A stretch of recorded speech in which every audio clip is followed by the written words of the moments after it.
If you're like me, today has been a really difficult day with so many emotions, from grief to sadness to stress or impending doom about what the future brings. So in today's report, I want to tell you about some people who took this dark day and turned it into a brighter one by giving back to their communities in honor of Dr. Martin Luther King.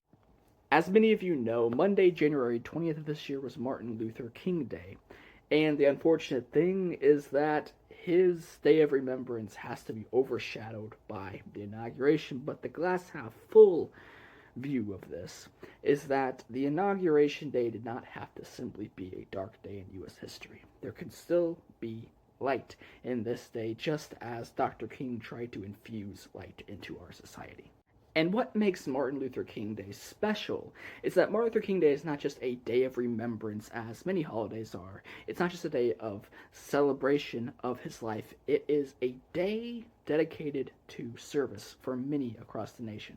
And I wanted to share some of these stories of service with you all. In Providence, Rhode Island, there was an AmeriCorps event that produced over 20,000 meal kits for those in need. In Los Angeles, an organization called Big Sunday organized 1,500 volunteers to assemble 20,000 pieces of clothing for those in need. In Durham and the surrounding communities of North Carolina, over 150,000 meals were packed in an effort led by Duke University students.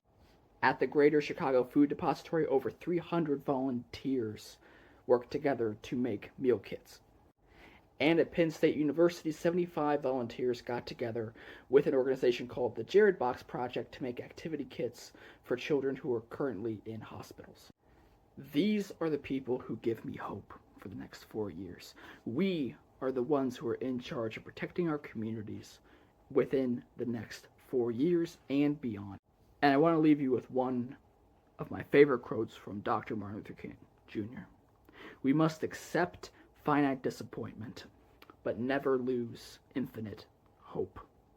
The truth is, those in the White House and the oligarchs of this nation want us to lose hope.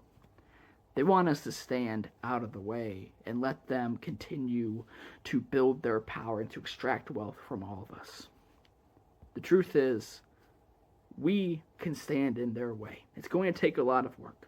It's going to take a lot of time, but we can begin to build our communities back. We can begin to make our communities truly equal and build on the successes that many communities have already had in the past many years. But we are only going to be able to do that if we have hope.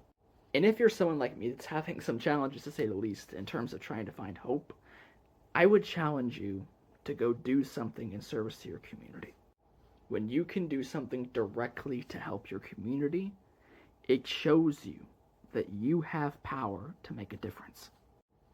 Your work in service, my work in service, may only be a few drops in the bucket, but together with others with us, we can fill up that bucket and we can create more resilient communities and get through these next 4 years.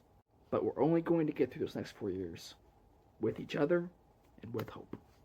And I'll see you in the next video.